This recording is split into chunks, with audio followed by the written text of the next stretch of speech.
we are, another year, the 4th year climbing Mount Rainier. 2010, we'll be on our Summit Challenge that you're here to see it July 9th through the 15th.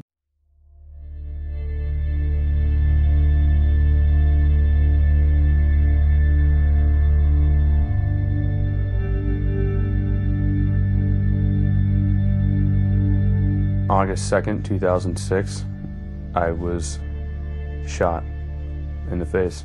A Navy SEAL, Ryan, was hit by a sniper's bullet while on patrol in Iraq. Another SEAL was injured and yet another died.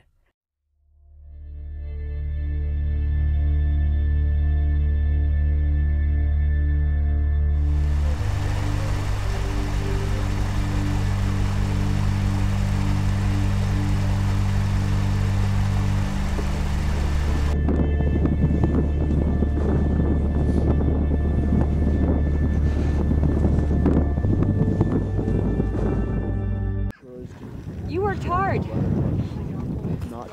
How was it? It was hard.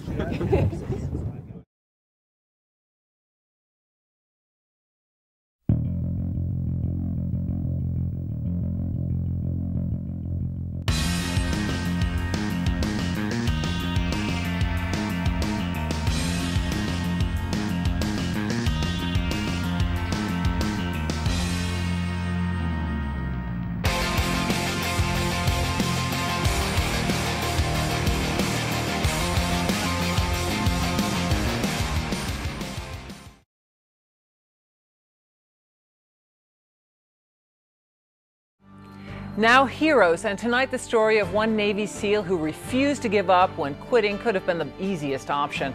And we first learned about this war hero when Defense Secretary Robert Gates spoke about his devastating injuries. Jamie McIntyre has the story.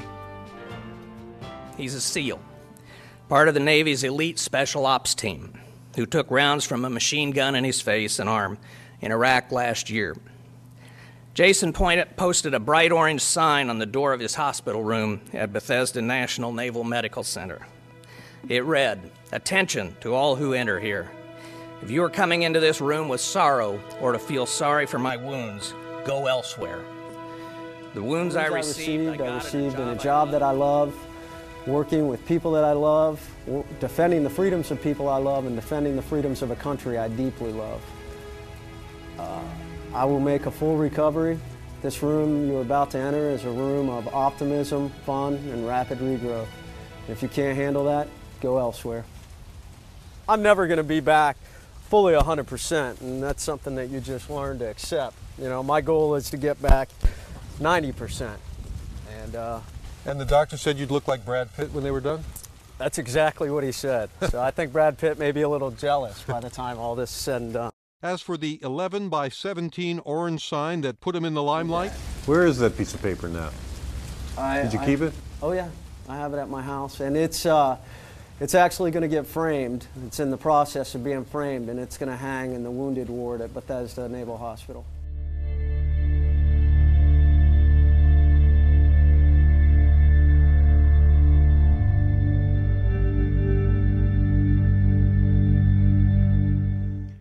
Night that I was wounded, we got information that the top high-value individual for Al-Qaeda and Al-Anbar was in a certain location.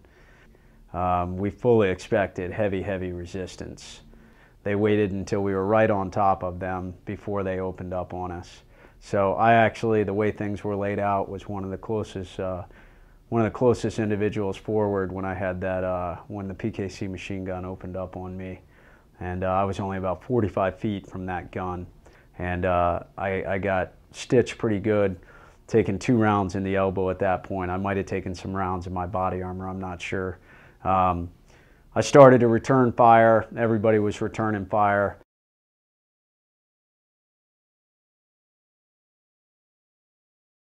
I actually thought my arm had been shot off when those rounds hit it. When the 2 rounds hit my elbow, it knocked my arm around and it actually caught on my gear behind me. So when I reached over, I couldn't feel my arm. I actually thought it had been shot off. And I was trying to get as low as I could to get my tourniquet on.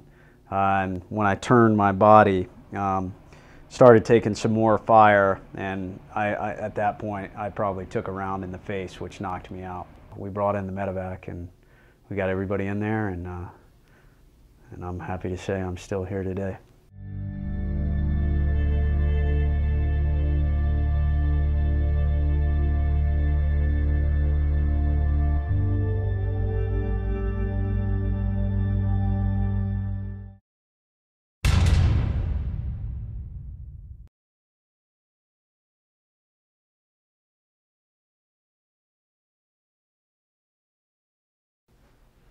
On the night of April 6, 2007, we launched on a heliborne operation near Fallujah, did a 3-kilometer hump into the target, breached the target.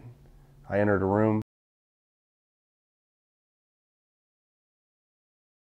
I encountered 4 insurgents. 2 of them had AK-47s, one had an M4, and one had a 9mm pistol. They beat me to the trigger. They shot the rifle out of my hand. I was knocked out by a grenade. Came to and finished the gunfight. And in that gunfight, I was shot 27 times, 16 to the body and 11 to my body armor.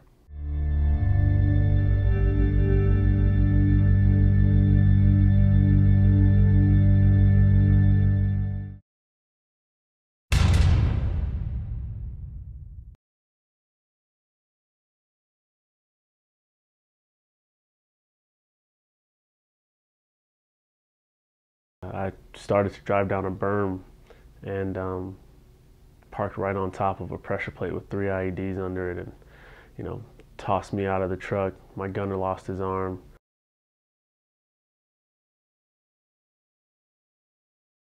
And I saw the smoke of the truck.